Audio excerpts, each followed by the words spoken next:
Hello and welcome back to the channel. This is going to be a video on Expo SDK 49. The primary focus will be on on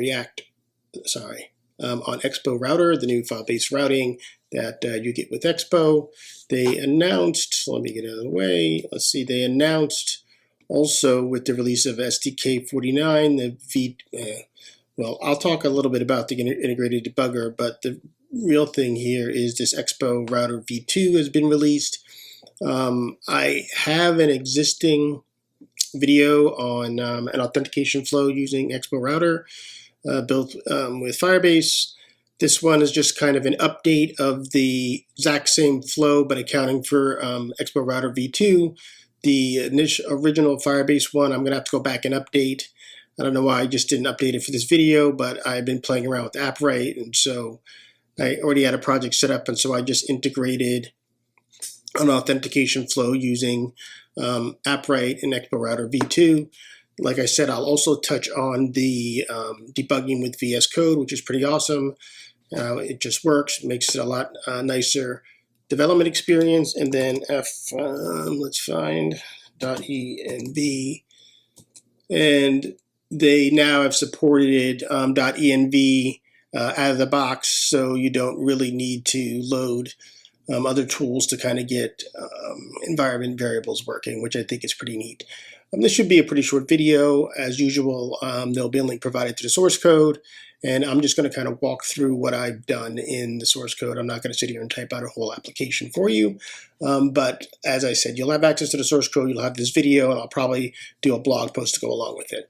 So let's start with the top, which is Expo Router v2, and they have a way for you to create one, so let's go right to that. So here we are with the quick start.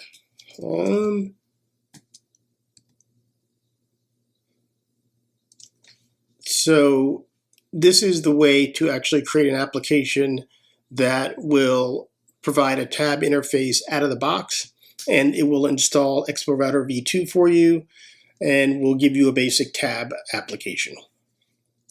So what I've built here,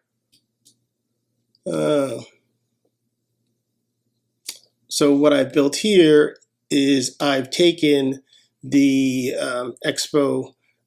Let me just log in first.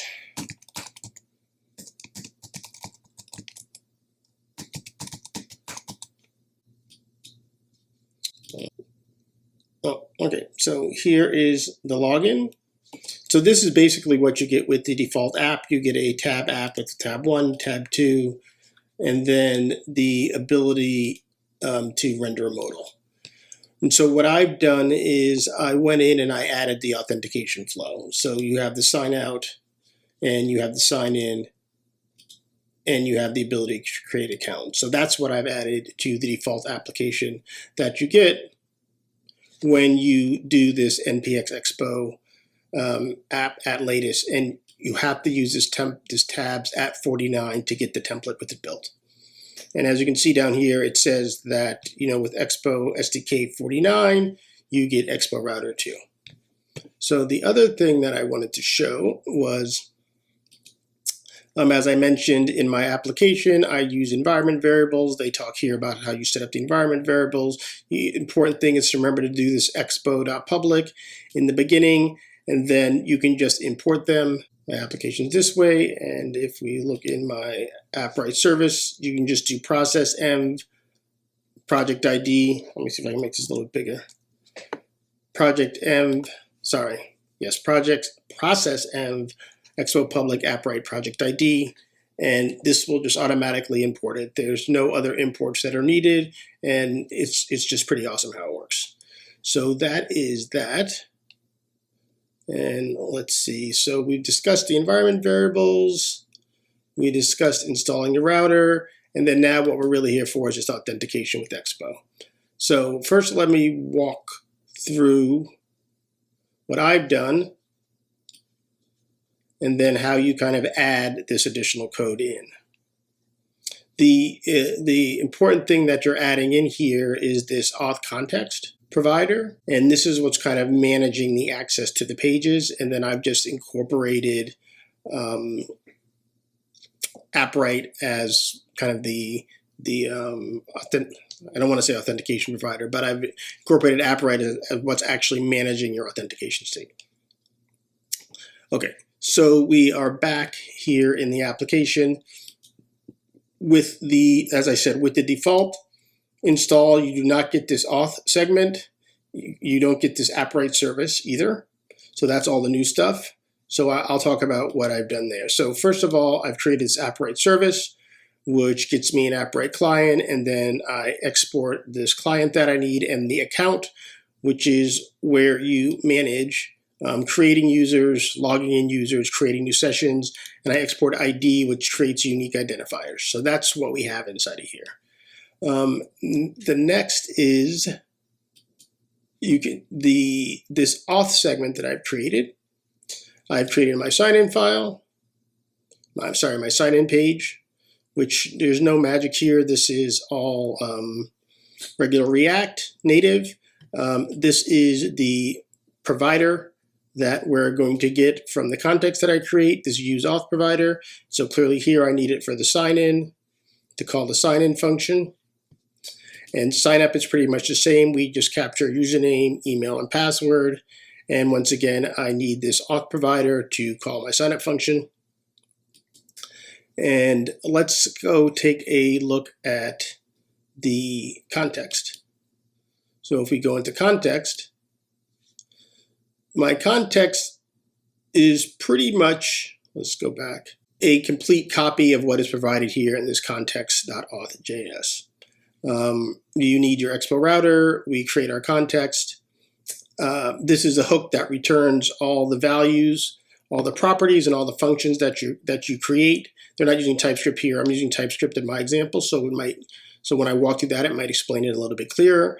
But this hook is kind of the meat of everything right here, which basically determines it does a couple of things. So whenever the user value changes, so do I have a user or don't I have a user, or whenever the segment changes, and the segment is going to be this auth segment or this tab segment.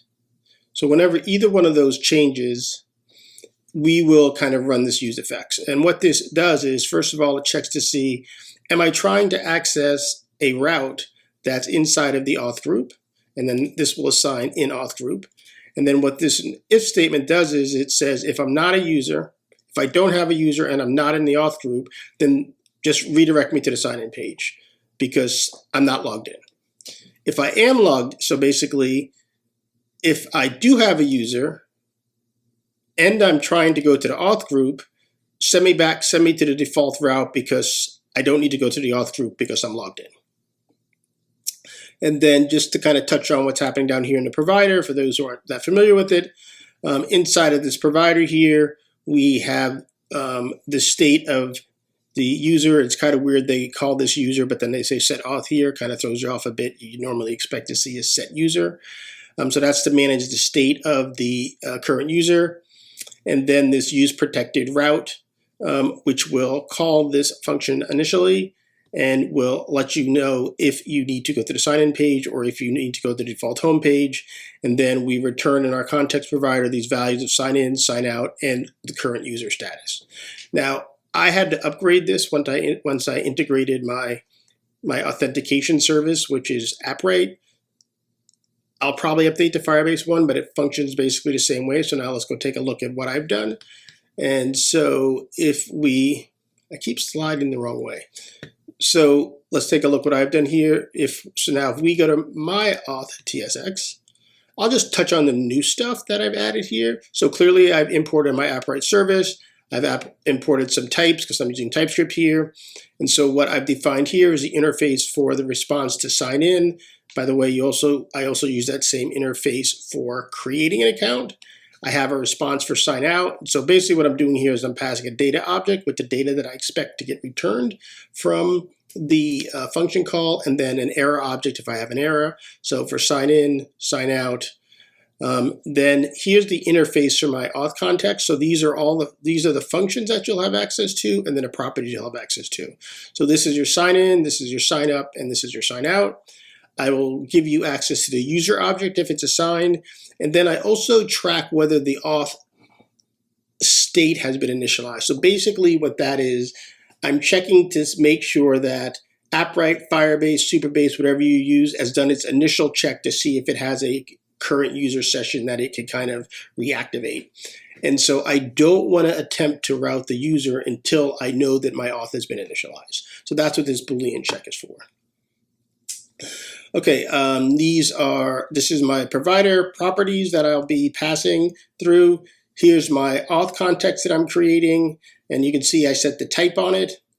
And then here's where I create the provider. And similar to what we saw last time, here's where my user, my set auth, except this time I'm actually defining the type. And then here's my auth initialize and set auth initialize, which I just spoke about. And then here's the use protected root. Now, this is all pretty much the exact same except for this code here. Checking that navigation is all good. So what was happening before, I was running into an error where I was trying to route to a page before navigation was set up. I Googled around and found there's an issue in GitHub. I'll include the link in the description that talks about how to kind of get around this, and basically you set to make sure that the root navigation is set up and configured. I believe I did something similar to this in the Firebase solution, but I tried to just take what the documentation gave me and work off of that versus whatever I had done in V1, especially because my first pass at it, I think it was during a V1 beta. All right, so here, what we want to do is we don't want to try to do anything until we know that navigation is all set. And so this use root navigation, we added this use effect, and luckily for us, you can listen for the root navigation, and you can listen for the state. And once you get this event fired, I can set that my navigation is ready to true, and then I kind of clean up everything. And then what I'm doing down here is I'm using this is navigation ready before I attempt to redirect to a route. Now, if we go back to the code that they provide, they don't do that. They're not checking to see if navigation's ready. They're just checking to see if they have a user, and they're checking to see if the segment's changed. So by adding this additional is navigation ready check, it makes sure that I'm not going to try to do anything until navigation is completely set. So that's an important change that you need to make sure that you consider. And like I said, I'll include the link in the description. Now, we already discussed how we track for the segments. The other thing I'm doing here is I don't want to navigate until I know my authentication is initialized. And now how am I tracking that is when I start up my provider, I make this async call. This Appwrite get account checks to see if I have access to a user. Like I said, I'll probably update my Firebase example, but this is the equivalent of the Firebase listening for an auth state change. So you make that first listen for the auth state change to see if I have a user. If I have a user, I set the user. If I don't, I set the user to null, and then I know my authentication provider, for lack of a better word, has been initialized. So that's what I'm doing here. I check to see if I have a user. If I have a user, I set the user. If I don't, I set it to null. But either way, at this point, my authentication is initialized. So now that my authentication is initialized, right, because this property has changed, it will run this effect again. It will say my navigation is ready, so we'll drop through. I have a segment, so we'll drop through. My auth is initialized, so I'll drop through. And then now we'll determine, do I need to go to the sign-in page, or do I need to go to the default home page? So that's what we have going on in this block. And then down here, we have our login functions. Like I said, this is Appwrite specific, but Superbase, Firebase, whatever you want to put in here, you just do your normal login. Remember to set the auth at the end when you log out to clear it out. For the login, with Appwrite, you have to do a couple of things. You have to create your, for the login, you create your login session, and then you get the user that's associated with the session. You set it to your auth, and then you return the data on the error, clear your auth, return the error. The create account here with Appwrite also is a little bit more interesting. You create the account, then you log in the user with this create email session, and then I probably could pass the same user object that I got from the account creation, but just to be safe, I get the user, I basically query the account object to get the current user again, and I set that user, return the information, clear on error. And then here, my authentication provider, my authContext, I kind of return these values like you do in the code here. We're returning all the values. I just have my extra ones added on here. I could probably refactor this a little bit because I don't know if I necessarily need auth initialized passed back, but right now I'm passing it back. And then we have the children, and then I have the hook here that allows me to kind of use it. So one of the other things that I changed is, where is my code? App. In my index T, no, not in my index TS. Where is it? Oh, yes. So in my auth, I have no layout. In my tabs, the layout is these React Native specific component to kind of set up the tabs based off the pages that you have inside of your tab segment. And here the default layout is, I did have to make some changes here in the default layout. So all of this is the basic code that you get for the default layout for the default route. There were some changes to how you have to manage a splash screen, which were different from version from 48 to 49, I believe. So this has changed. This has changed here, how it's hiding the splash screen when the fonts and everything are loaded, because that's what this is checking here. So here's where I had added the provider. So you can see before this was just route layout. Let's go back. So yeah, the provider was there. That was their provider. Obviously, this is my provider. And then now I have the route layout. And then inside of my route layout, now, one of the reasons I had to do it this way is I can't get access to this useAuth hook until I'm in a component that's wrapped by the provider. So initially I was trying to do it all up here inside of this route layout, but I had to wrap the provider here.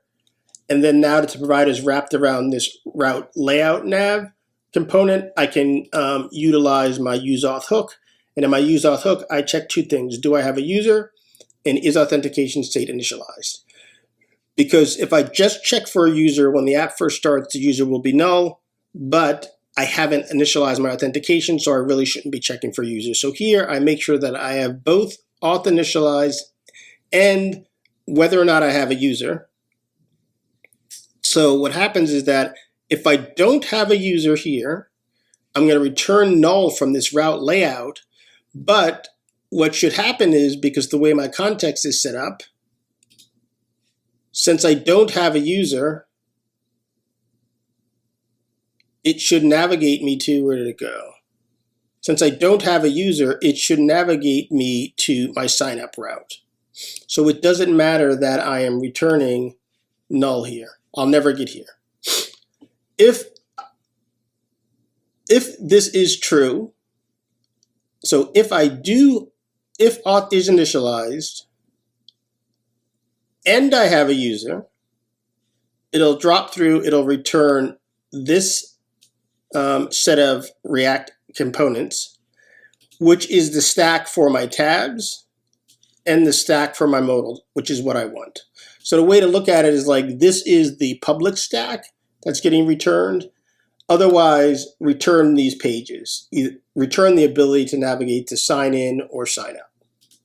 So that's kind of what's going on with the code, as best I could kind of explain it. And then I guess I'll wrap this by just walking through the application and actually showing some of the debugger functionality that I mentioned is available now.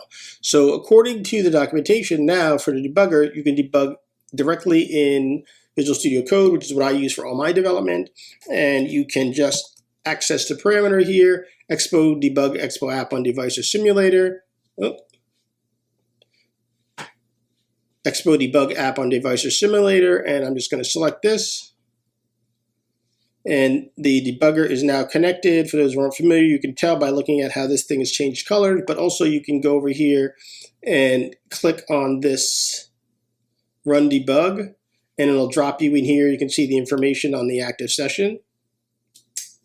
Now, I think I have a breakpoint in there somewhere, so let me see if I just reload this.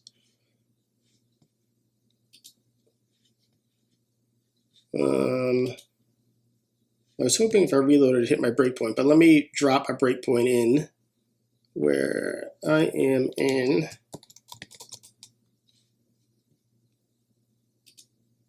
That's not what I wanted. I want to go into my auth. Here you go. Let's go into my auth, and let's drop a breakpoint in this kind of use protected route.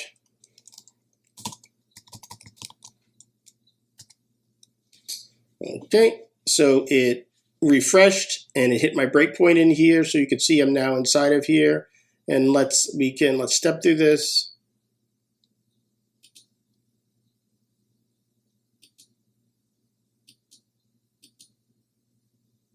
Okay, so and then now for those who aren't familiar with using this debugger, over here we have access to our variables.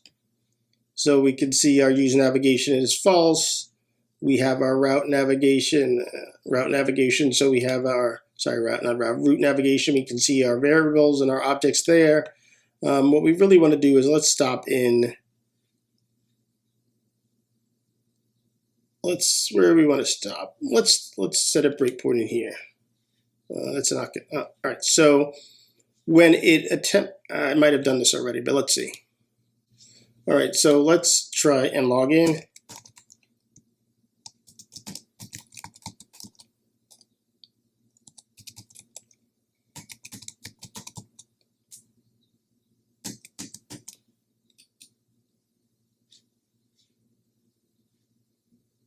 So we're back in use protected route. Let's see if we can just get this to run all the way through. And it logged me in successfully. And then now, let me see if I can set a breakpoint inside of my. Let me see if I can set a breakpoint inside of my logout.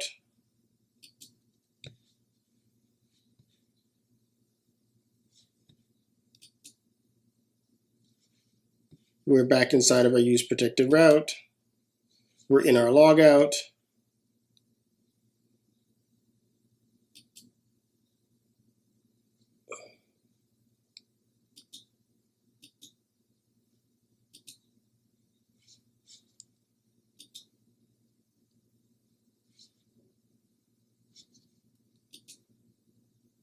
It's logged me out. Now I'm back inside my use protected route. And then it's redirecting me back to my login page because I don't have a user. Let's exit out of the debugger. So let's disconnect the debugger. If I refresh the page, it should go through the whole check all over again, but then drop me back inside of. So is this thing still running? So I think it's.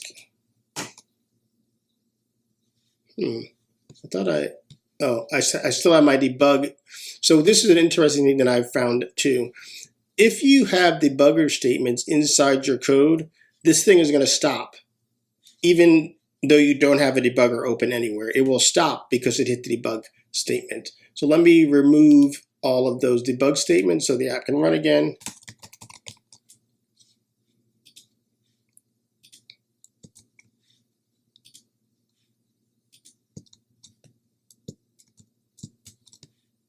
And let's try refresh.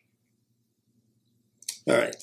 So, and also let's just do one last thing to make sure it's saving our login state, aaron3@mail.com.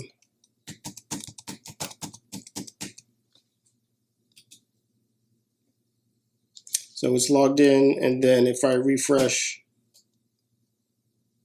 it's saving our login state. So like I said, that was just a quick walkthrough of the code, kind of explaining what I've done. leveraging the code that we get by default when we build our application using this create Expo app and the template, leveraging environment variables.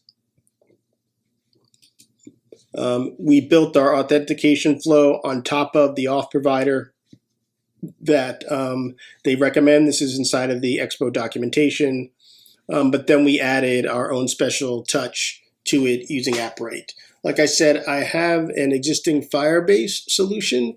There'll be a link included below. I will update that project in GitHub to make sure that it's compatible with 49.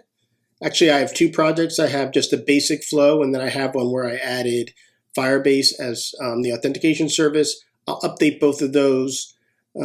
So you'll be able to go to the GitHub repo and see those. For those people who haven't moved to 49, I'll just move the older code to a branch labeled Expo 48. So thank you. Hope you found this enjoyable. Please check out some of the other React Native videos that I have on my YouTube channel. And if there's something else you'd like to see, please make sure you drop me a line. Thanks and bye.